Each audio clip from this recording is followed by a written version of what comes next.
טוב, בוקר טוב לכם, בשם השם, נעשה ונצליח להגדיל תורה לדירה. Nous sommes aujourd'hui le 26 mars et le Vav du mois de Nissan. Et c'est un grand jour. Parce que Shabbat Hagadol arrive. Shabbat Hagadol, c'est mon anniversaire. T'as un minouli.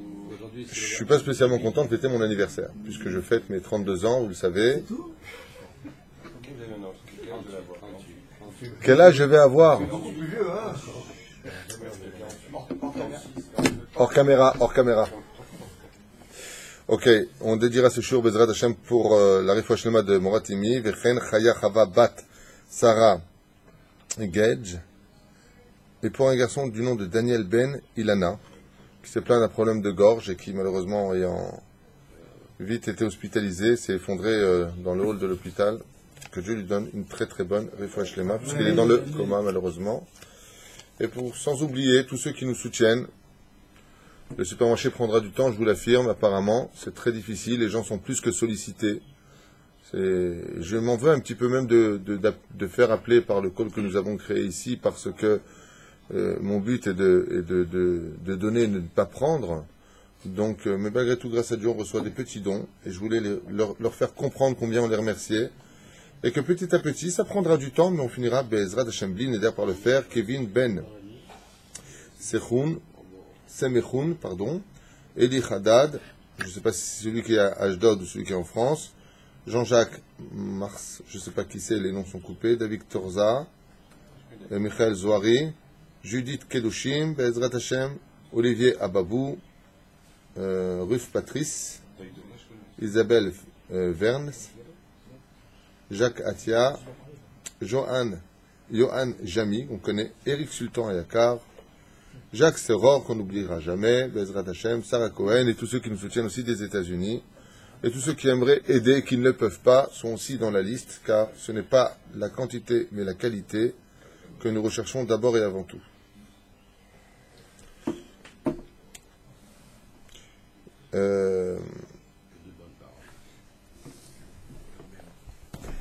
Bah oui, le but c'est d'aider les gens, pas de les mettre mal à l'aise. Ils peuvent aider, ils peuvent. S'ils peuvent pas aider, je comprends. C'est pas évident. Le projet est énorme. Il est évident aussi que de l'autre côté, le Satan, dès que c'est kadosh, dès que c'est kasher, il met beaucoup d'obstacles. Quand tu travailles dans la malhonnêteté, quand tu travailles dans le mensonge, alors c'est facile de ramasser de l'argent. Et quand tu travailles dans la droiture, quand tu travailles dans la halacha, le Satan, il te met à chaque pas des obstacles. Et nous, on lui répond au Satan qu'on n'a pas peur parce que Hachem est avec nous. Right. Allez. L'aider dim'a nim'asim kol ta'avot idi Rabbeinu Nachman mi Breslev. Par le fait de verser des larmes, on finira, écoutez bien, tous les désirs pervers deviendront répugnants. Donc quand quelqu'un a malheureusement, quand une personne a des vices, il y a des gens qui ont certains vices, qui aiment des choses qui ne sont pas convenantes. Eh bien, s'ils veulent s'en sortir, dira Rabbeinu Nachman mi Breslev, pleure dessus. Et le fait d'extirper de toi des larmes finira par te rendre ces choses que tu aimais répugnantes. C'est ça? Deuxième chose, Mi sheno ma'amin batzadik al yedeze en libo nachon im Hashem yitbarach, celui qui ne croit pas au tzadik, de ce fait, son cœur ne sera pas correct envers l'Éternel, comme il le précise ici. Sur ce, c'est vrai que qui est tzadik aujourd'hui, puisque dès qu'il y en a un qui met une barbe et un chapeau, on appelle ça un tzadik. Dès qu'il y en a un qui met une redingote, on appelle ça un tzadik. Qui a dit qu'il était tzadik? Et qui a dit qu'il était rave? Et qui a dit qu'il connaissait de la Torah? Comme récemment d'ailleurs, une personne qui se fait passer pour un rave, peu importe, on s'est rendu compte qu'il connaissait absolument rien en Torah. Alors on a fait une enquête sur lui, on a appelé son frère qui lui par contre est rave. Il a dit mais mon frère n'a jamais été rave. Mais il a des dons, alors il fait des abracadabrucs et les gens l'appellent Vodarav. Hein? Et il ramasse beaucoup d'argent. Non, parce que pendant que je vous parle, peut-être qu'il fait déjà Teshuvah. Aval, c'est très très grave de se faire passer pour un rave quand on ne l'est pas. Et c'est très très grave de prendre ses honneurs quand on ne les mérite pas. Et c'est encore plus grave de prendre cet argent pour soi. Il faut se méfier d'un côté. Et qu'est-ce qu'on peut faire? On est dans une génération où celui qui enseigne la Torah ou celui qui connaît la Torah, il est en bas de l'échelle. Et celui qui a une gelabia et qui te fait abracadabro qu'hier soir vous avez mangé des spaghettis, alors celui-là, il vaut tout le monde. Vous voyez ce que je veux dire? Voilà, les gens veulent des réponses aujourd'hui. Et c'est vrai que de l'autre côté, il n'y a plus de vrais tzadikim comme avant. Il y a des tzadikim grâce à Dieu aujourd'hui. Des vrais tzadikim, il y en a plein. Le Rav Hades au Kotel, le Rav David Abou Hatzera, à Naharia, le Rav Nir Abou Hatzera de Ashdod, le Rav Shainin, tzadikim, il y en a, le Rav Aryeh Garbian. Baruch Hashem, c'est pas ce qui manque. Mais tout ce que je viens de dire, c'est tous des vrais Talmidei Chachamim. Vous comprenez? Ce sont des vrais Talmidei Chachamim. Le seul problème qu'on a dans cette génération, je veux dire pourquoi il marche. C'est pas le sujet d'aujourd'hui. Aujourd'hui, on va étudier la halachot. Le Shabbat. Et aussi, je voudrais faire une parenthèse à propos du Shabbat de Pessah, parce que ma femme m'a demandé d'en parler. Le 7e jour de Pessah. On tombe dans le Shabbat. Qu'est-ce qu'on fait? Alors, le problème, je vous dire où il est. Quand vous allez voir un grand en Torah, et que vous lui expliquez votre problème, il vous répond, Ezrat Hashem. C'est pas une boutade, c'est pas une moquerie, c'est un état de fait. Je l'ai fait moi-même, je suis parti voir des grands. Pour des problèmes, j'ai pas eu de réponse. Je suis parti avec bracha. Ou alors, Ezrat Hashem. Quand tu attends 8 heures pour aller voir un tzaddik, que tu ressors avec ça, la seule chose qui te reste à dire, c'est, il m'a béni. C'est bien. Et c'est la vérité.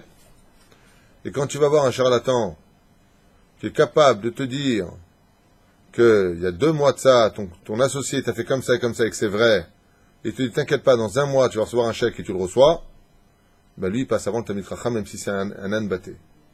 C'est là qu'est tout le problème. Avant, quand tu allais voir Rabbi Moshe Diré à la Vachalom, il te disait ton passé, ton avenir, et quand tu parlais de Torah avec lui, il te retournait la tête. Tellement il était calé. Quand tu vas voir un homme comme Baba Saleh à la Vachalom, c'était pareil. Quand tu allais voir le Rabbi Haïm Khouri, qui étudiait la Torah jour et nuit, c'était pareil. Aujourd'hui, le problème qu'on a, c'est que ceux qui sont extrêmement forts en Torah ne te donnent pas des réponses précises, en général. Peut-être qu'il y en a, si vous en avez, donnez-moi l'adresse, parce que j'ai plein de gens qui m'appellent la journée, telle personne est mourante, est-ce que vous connaissez un Mekoubal, la personne est ensorcelée, vraiment ensorcelée, je ne parle pas de réellement ensorcelée, et j'ai répondu non, je ne connais pas. Je ne connais pas. On vous donne toutes sortes de schémas quand vous les ouvrez, c'est pas ça du tout. Une génération vraiment de chosher, une génération extrêmement ombragée. Aval, vous connaissez le proverbe Chacham Adif Minavi. Le verset nous dit l'homme Chacham en Torah est préférable au prophète.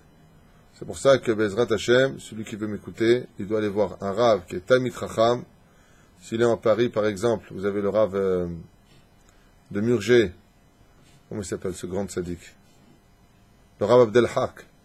Talmid Chacham, Gadol Batorah. Il a un kollel.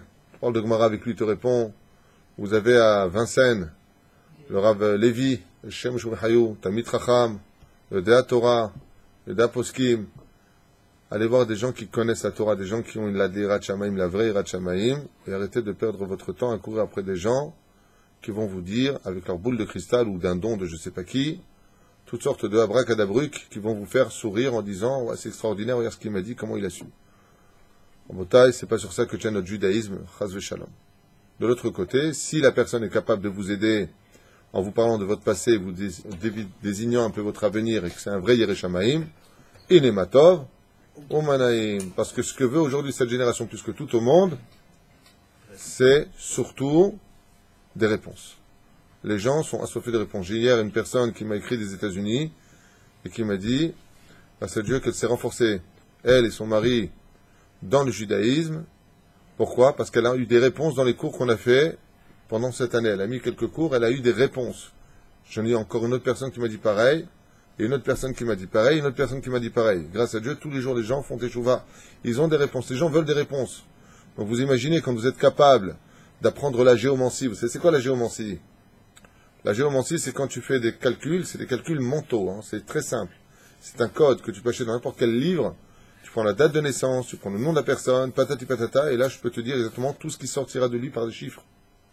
Ou tu as le compte du chol. C'est des trucs techniques, le livre est juste derrière. On le lit le Kout Moshe ou dans d'autres livres. Et là, tu fais, waouh! C'est technique, tu peux apprendre même ça à un non-juif, il te fera exactement le même travail. Alors la preuve en est, c'est ce que font les non-juifs, ils font de la géomancie. Et ça marche.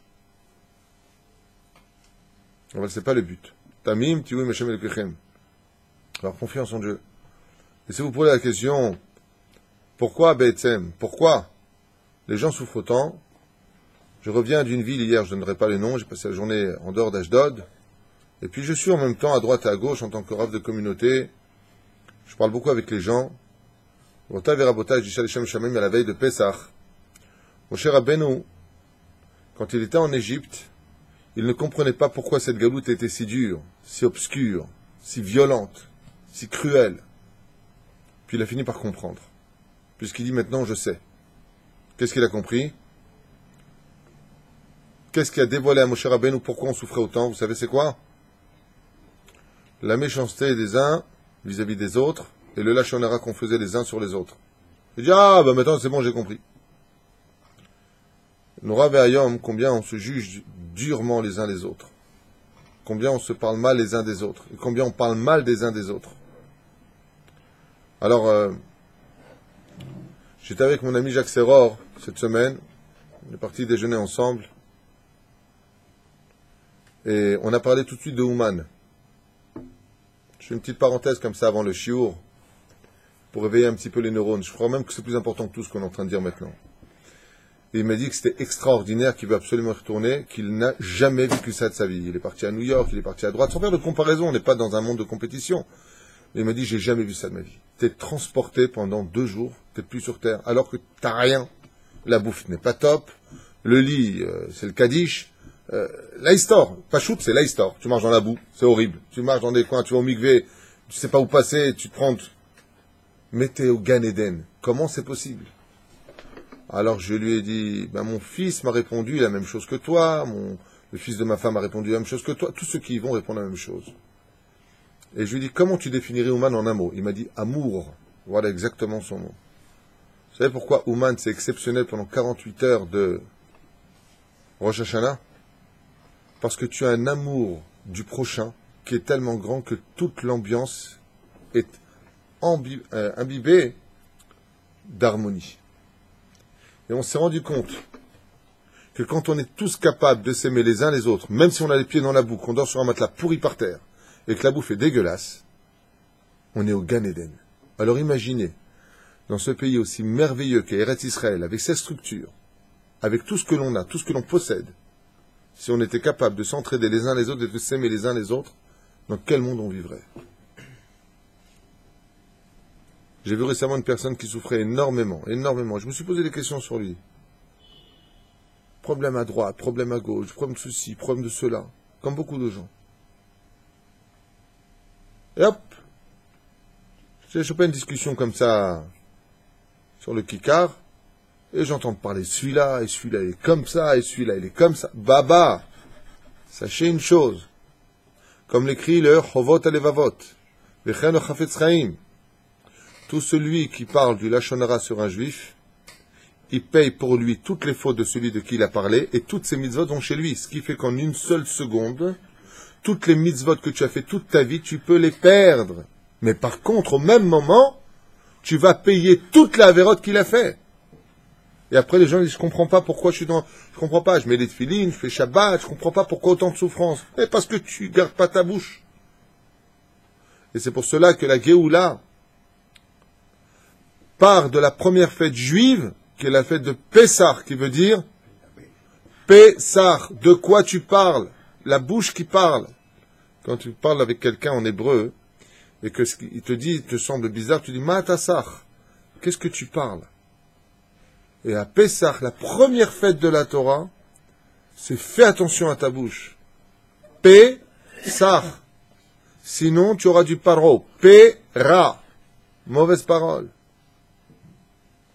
Alors, je vous en prie. Pour moi, le premier, bien sûr, des gens qu'on a fait venir dans cette ville, qui sont venus une main devant, une main derrière, ils ont été accueillis les bras ouverts, et tu les entends parler du mal d'Ashdod, et du mal des habitants d'Ashdod. Comment c'est possible? Comment on peut être aussi ingrat?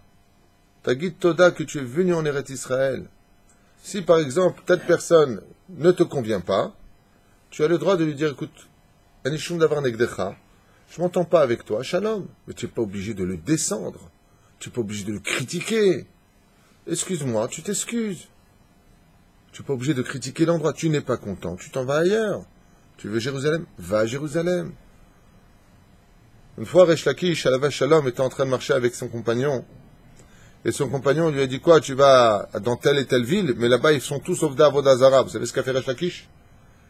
Il est descendu de son âne, il a pris de la terre, il a mis dans sa bouche, il a mâché. Il lui a dit, mais qu'est-ce que tu fais? Il lui a dit, je préfère mâcher de la terre que d'entendre du Lachon Hara sur une ville d'Israël. Qui te permet de parler du mal d'Israël? Tu n'es pas content, tu t'en vas, mais ne critique pas. Tu n'acceptes pas, tu t'en vas, mais ne critique pas. Surtout quand on t'a ouvert les bras et surtout quand on t'a donné. Surtout quand on a été là. Combien de gens ont travaillé, ils étaient chez des patrons, ils étaient à la rue. Les patrons les ont pris chez eux, ils n'avaient pas vraiment besoin d'eux. Ils ont fait l'effort. Et après, t'entends l'ouvrier qui critique le patron. Bah, de toute façon, celui-là, il est orgueilleux, tu vois pas, il ne sait même pas bosser. Mais va-t'en, tu sens mauvais. C'est pour ça qu'il n'y a pas la Géoula. Daï. Il t'a pris au travail, tu dis merci, tu t'entends pas avec lui, tu dis merci Toda Rabba, est-ce que je dois quelque chose? Vous me devez encore 100 shekels, monsieur, et tu t'en vas. Critique pas. Je deviens fou, j'entends des choses autour de moi, je deviens fou. Là, celui-là, il parle de celui-là, alors que celui-là, il a aidé celui-là. Et il le critique. T'as envie de lui dire en tunisien, crève, clacht, arrête. On se rend pas compte. Et les gens, ils posent tous la question, et aujourd'hui, j'ai envie de le dire à voix haute. Vous avez des problèmes dans la vie? On a tous des problèmes. Si on n'en a pas, c'est que il y a un problème. C'est la Gemara de Brachot qui le dit. Celui qui n'a pas de problème, il a un problème. Tous les 40 jours, si tu n'as pas de problème, c'est que Dieu t'a abandonné en 2 mots. Voilà ce que ça veut dire. Dieu vous a pas abandonné, vous. Non. Il vous adore. Ah, c'est Avodah Zarah sur vous, là. Je vous dis quelque chose. Shomer piv ulshono, shomer mitzarot nafsho. Comme ça, les versets. Celui qui préserve sa bouche de dire du mal, shomer mitzarot nafsho. Tu garderas ton âme d'être frappé par Dieu. C'est pour ça que je vous dis juste un conseil d'amis. Moi, je suis pas là, je suis pas ni votre père, ni votre conscient. Je m'appelle pas Jiminy Cricket. Vous voulez que ça aille bien dans votre vie? Prenez sur vous à partir d'aujourd'hui, bli neder, de ne plus dire un mot de travers sur un juif. Un mot de travers sur un juif. Plus un mot. Ni du bien, ni du mal.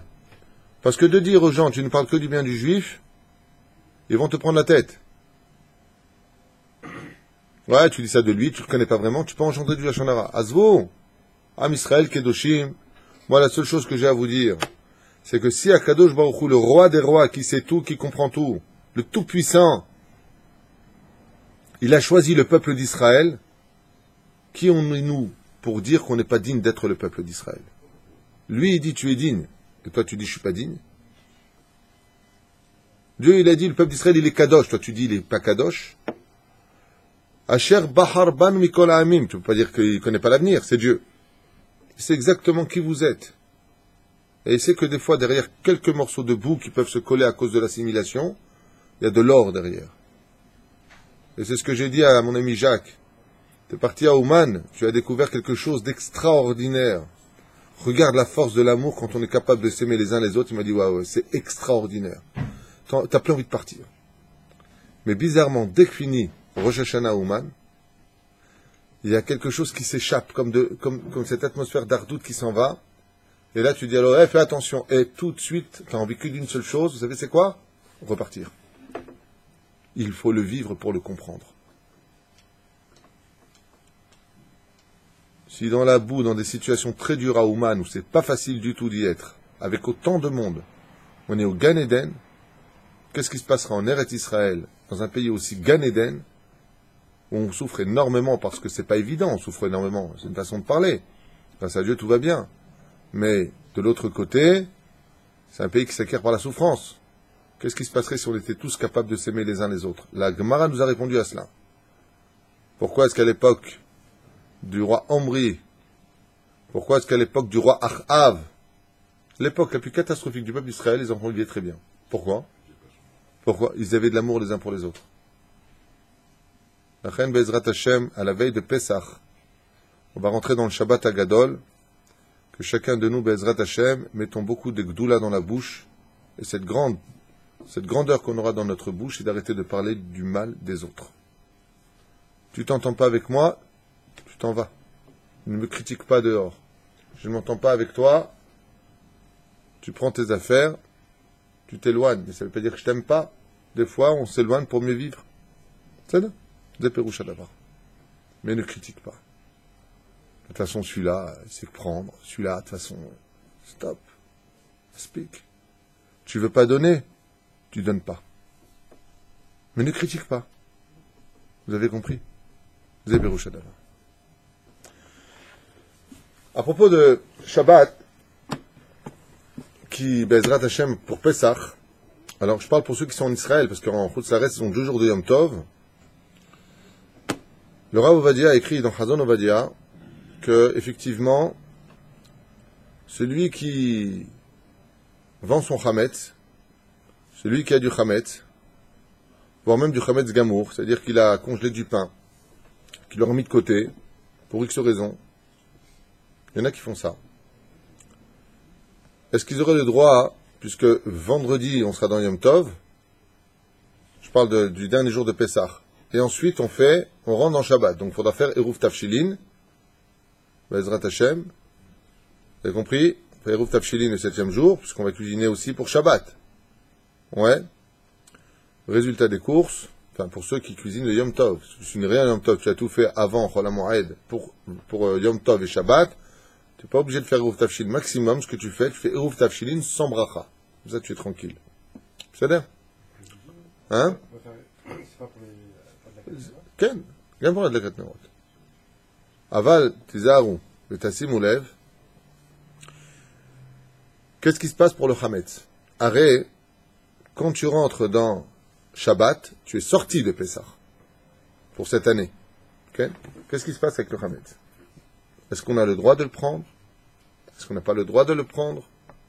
Sachez là. Le problème, c'est que si on ne le revend pas, qu'on va être en plein Shabbat, on peut le consommer à ce moment-là. C'est un guignol, je suis pas sûr. C'est un guignol. C'est la question que je pose. Toi, tu me reposes une question, c'est ma question. Vous êtes juif. A priori, on n'aurait pas le droit. A priori, on n'aurait pas le droit. Si il n'a pas été racheté le Khamet. Sachez là. Ça, là, tu viens de trouver la question. Maintenant, je veux la réponse. Donc, j'ai dit a priori. A priori. Qu'est-ce que tu dis, toi?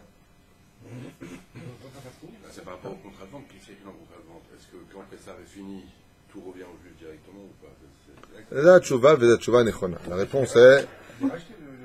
La réponse est que le jour de la vente de Pessah, le jour où on vend au Goy, le contrat de vente se résilie le 7e jour. Donc, le vendredi soir, si cette personne-là, elle avait une bouteille de whisky, et que tous les vendredis soirs, après son kidouche, elle aime bien prendre 2 glaçons dans son verre avec du whisky qui est Hametz Gamour, il peut tout à fait rentrer dans sa chambre, prendre son whisky et se servir son verre. Il peut même aller plus loin que ça. S'il avait congelé du pain, par exemple, il y en a qui le font. Dans le monde Haredi, on ne fait pas ça du tout, sachez-le. Il y en a qui ne vendent pas du tout Hametz. Vous savez pourquoi? Parce qu'ils en ont pas. Par exemple, j'ai parlé avec le Rav Mashiach hier. Lui, par exemple, il ne vend pas de Hametz. Je dis pourquoi? Il me dit, j'en ai pas du tout. Nous, on finit tout.